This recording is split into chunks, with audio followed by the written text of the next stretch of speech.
Olá, vamos falar hoje a respeito do romantismo, que é um dos movimentos mais empolgantes da nossa literatura. Gente, o romantismo começa na Europa, como boa parte dos movimentos literários, e ele vem para o Brasil junto a alguns ideais atrelados a ele, como, por exemplo, o Iluminismo, depois a Revolução Francesa e ainda alguns ideais de nacionalismo ou mesmo de luta social. Geralmente, quando nós falamos do romantismo, nós lembramos lá na arte de obras que remontam a essas questões sociais. Vocês podem ver aqui que eu coloquei como introdução a esse romantismo uma obra muito famosa da arte romântica, que vai ser A Liberdade Ganhando o Povo, tá? Do Lacroix. Essa obra aqui é um dos ícones dentro do romantismo, porque ela retrata o fato dos franceses terem lutado pelos seus ideais e terem conseguido atingir esses ideais por meio da Revolução Francesa.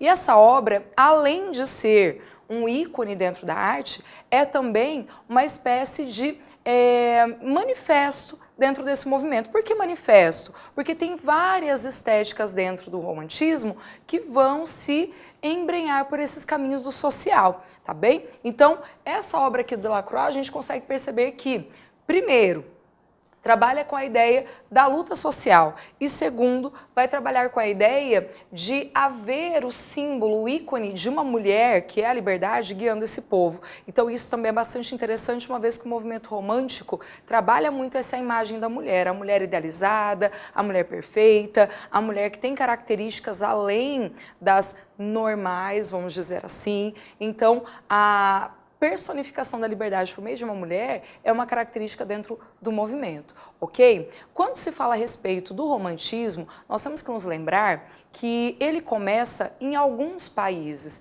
Ele não vai ter só a estética de um país. Então, geralmente, quando se fala a respeito desse movimento, nós lembramos da Alemanha, nós lembramos da Inglaterra, lembramos da França. Só que um pouquinho antes do nome romantismo surgir, surge um ideal lá no século XVIII, na Alemanha, chamado de Sturm und Drang, que seria a tempestade de ímpeto. Esse ideal ainda não é romântico, esse ideal acompanha algumas ideias dentro da filosofia que seriam ideias mais voltadas para o sentimento associado à beleza.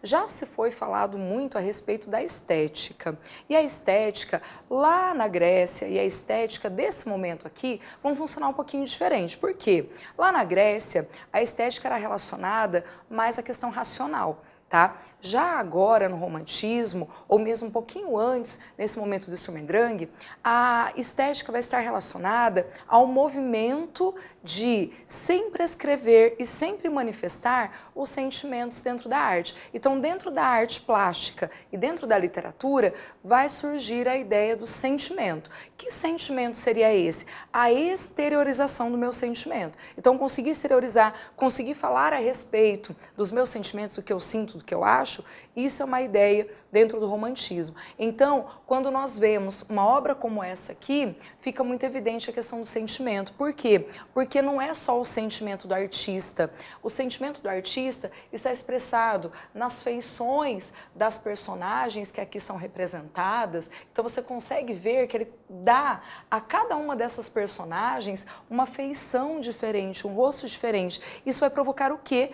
Em quem está vendo, em quem está lendo. Isso vai provocar uma ideia de empatia. Então você vai sentir aquilo que o outro sente. Mais do que aquela ideia catártica lá da Grécia, o movimento romântico procura mostrar para a gente a ideia de que eu estou assistindo, eu estou lendo, eu estou observando uma obra artística e por meio dela eu consigo, além de sentir, poder me colocar no lugar dessa pessoa ou no lugar dessa personagem e trazer essas experiências para a minha vida. E por isso que tem muito essa veia social, de eu conseguir entender um contexto social e mais do que me colocar no lugar dele, conseguir fazer isso talvez no meu país, no lugar onde eu moro. Então por isso que os ideais românticos de alguns países, principalmente da França, influenciaram tanto os brasileiros, beleza? Então vamos começar ali do comecinho desse romantismo, porque como eu disse para vocês, antes o romantismo é que tem toda essa questão da estética. Lembrando, gente, se você tem alguma dúvida ainda sobre essa questão da estética, tente assistir às aulinhas de filosofia que falam a respeito dessa estética do Kant, do Hegel, porque esse momento do romantismo está muito atrelado à estética do Kant, beleza? Vamos adiante. Olha só, gente, os antecedentes desse momento, desse movimento chamado de romantismo, vão ser a Revolução Francesa, principalmente. Ah, mas de onde sai a Revolução Francesa? Ela sai do iluminismo. Então as ideias todas do iluminismo vão suscitar as ideias da Revolução Francesa. E por que a Revolução Francesa é super importante dentro dessa estética romântica? Porque ela suscita obras literárias, Os Miseráveis do Victor Hugo, por exemplo. Além do mais, toda aquela ideia do nacionalismo aqui do romantismo advém também de ideias filosóficas e vem também de movimentos mais isolados ali na Alemanha. E ainda nós vamos ter uma vertente um pouquinho mais pessimista, porque a Europa, a burguesia europeia estava passando por um momento de um pouquinho de tédio. Vamos entender um pouquinho essa questão do tédio. Imagine que você vive em um país que tem uma boa situação, que você tem uma boa situação financeira, que você não passa por tantos problemas na sua vida. Se você não tem tantos problemas assim na sua vida, você talvez se entedie dela. E aí você começa a achar problema nisso também. Então, em várias obras literárias, nós vamos ver apenas a manifestação daquilo que era a vida de muitos jovens, de muitos escritores, nesse momento em alguns países europeus. Eles vão se entediar com uma vida, entre aspas, perfeita e vão achar problemas nisso. Quando eles acham problemas nessa vida perfeita, eles começam a fazer uma obra literária muito voltada para a idealização da vida. E onde é que você viu, primeiramente, lá na filosofia, a questão da idealização da vida? Lá na alegoria do Platão, na alegoria da caverna, não é verdade? Então, eles começam a criar uma espécie de lugar ideal. E onde seria esse lugar ideal? A mente deles. Nesse lugar ideal, eles vivem relações amorosas, eles vivem a felicidade, eles vivem a alegria, porém, eles não conseguem trazer isso para a realidade deles. Se eles não conseguem trazer, logo eles se frustram. E essa frustração da vida, essa frustração amorosa, esse spleen, como eles chamam, que é o famoso tédio, vai levar muitos desses autores, muitos desses jovens poetas à morte. De verdade. E, obviamente, eles acabam suscitando isso em outras pessoas também, naqueles que estão lendo as obras literárias. Então, por exemplo, na Alemanha, quando Goethe escreve Os Sofrimentos do Jovem Werther, isso causa uma grande comoção. Muitos jovens se identificam com esses sofrimentos desse jovem burguês, lembrando que essas sociedades são sociedades burguesas. Então é muito interessante fazer essa analogia entre a obra literária e também a vida desses indivíduos que faziam essas obras, porque tudo isso está muito atrelado. Lembra que eu falei a respeito da estética desse momento? É exatamente isso aí, você conseguir colocar mais de você na obra. Se você coloca mais daquilo que está dentro de você na obra, logicamente vai ter muito mais de alter ego dentro da obra literária. Mas o que é esse alter ego? Alter ego é quando eu coloco um pouquinho de mim dentro daquilo que eu estou escrevendo. Então na poesia tem isso, no teatro tem isso, nos romances vai ter isso. Beleza? Vamos adiante, gente. Olha só, vamos falar um pouquinho de como surgiram, tá? Como surgiram essas estéticas, como surgiram esses movimentos. O primeiro país que isso vai surgir é a Alemanha, tá? Então aqui, a Alemanha tem aquela ideia que eu falei para vocês do Sturm. Ah, mas o que é isso? Und Drang, tá?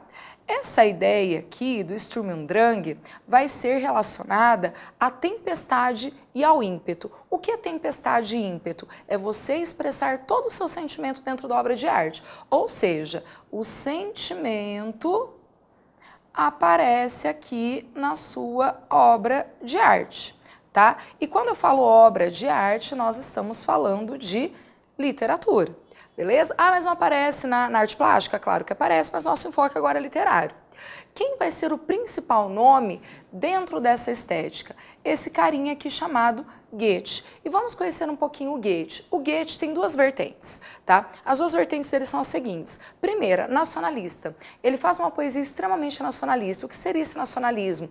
Falar a respeito do país. Ah, mas isso é tranquilo, isso é fácil, só que o Goethe inventa um pouquinho em cima disso. Qual é a invenção dele?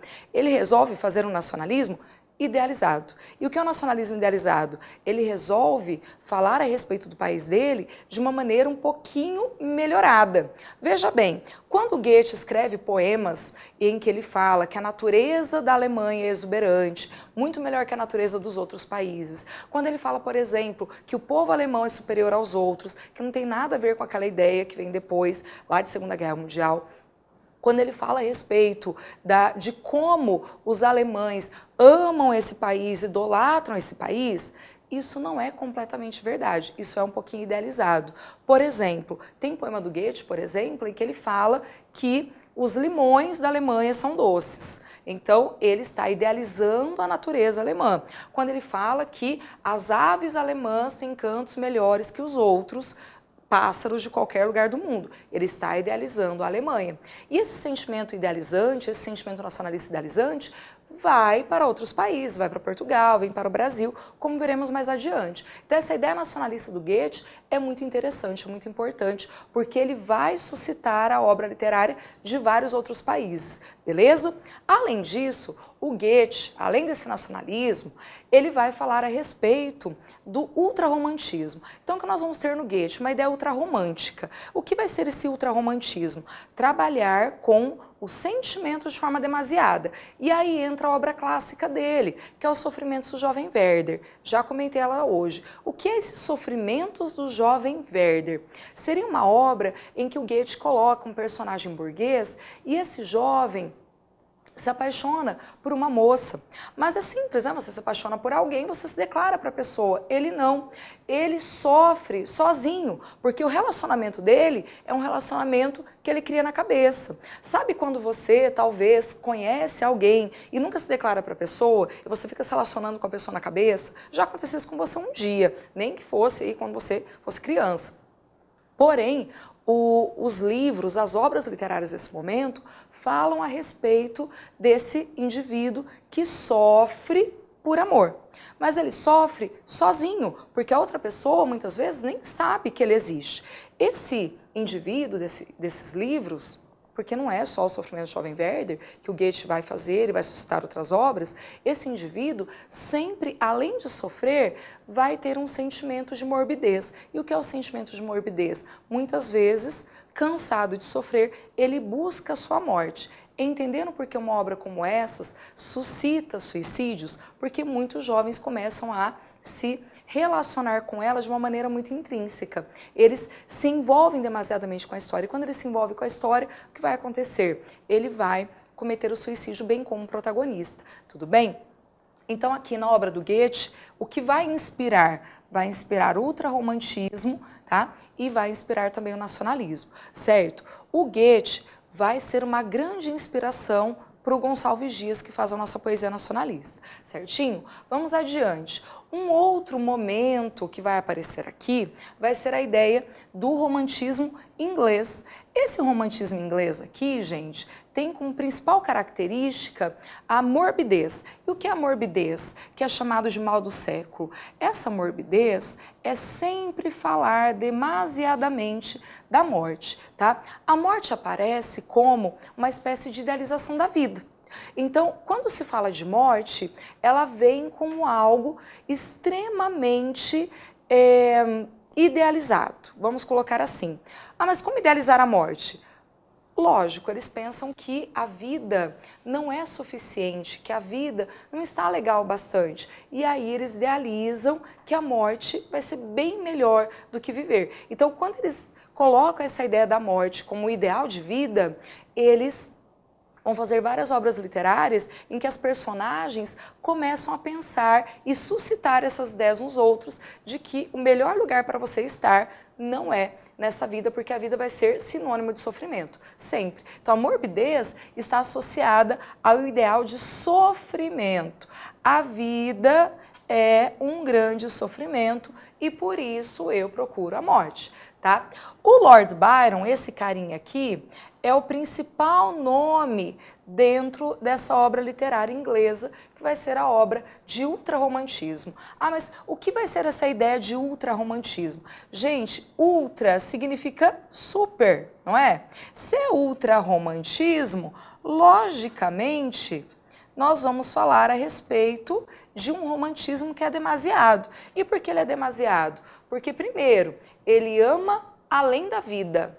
E segundo, esse é um amor que provoca os mais diversos sentimentos. Então nós vamos ter na obra literária romântica, por exemplo, algumas obras em que as personagens, por amarem demasiadamente, acabam se vingando da pessoa amada, ou ainda, por amarem muito, acabam querendo não só a sua morte, mas a morte também da pessoa amada, porque elas não podem ficar juntas. Então essa obra literária desse momento suscita alguns autores brasileiros, como Álvares de Azevedo. E o Álvares de Azevedo, muita gente já conhece, vai falar a respeito dessa vida idealizada e de uma morte idealizada também. Belezinha? Vamos adiante, gente. E um terceiro momento de criação dentro do romantismo vai ser a obra francesa, tá? Essa obra francesa, ó, França, ela diverge de todas as outras, porque pensa bem, lá no primeiro momento na Alemanha, no segundo momento na Inglaterra, nós vamos ver nacionalismo, sim, mas tem muito essa questão de egocentrismo. Então, você vê muito na literatura essa questão de sempre olhar para o umbigo, ao meu sofrimento, o meu sentimento, a minha dor.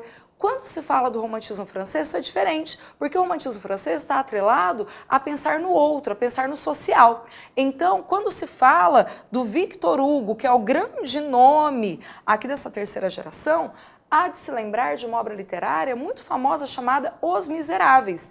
Possivelmente você já tenha visto o filme Os Miseráveis. E nesse filme fica evidente a luta social francesa. Que luta social é essa, gente? A Revolução Francesa. Essa Revolução Francesa suscitou boa parte das obras desse momento aqui, tanto na poesia quanto na prosa.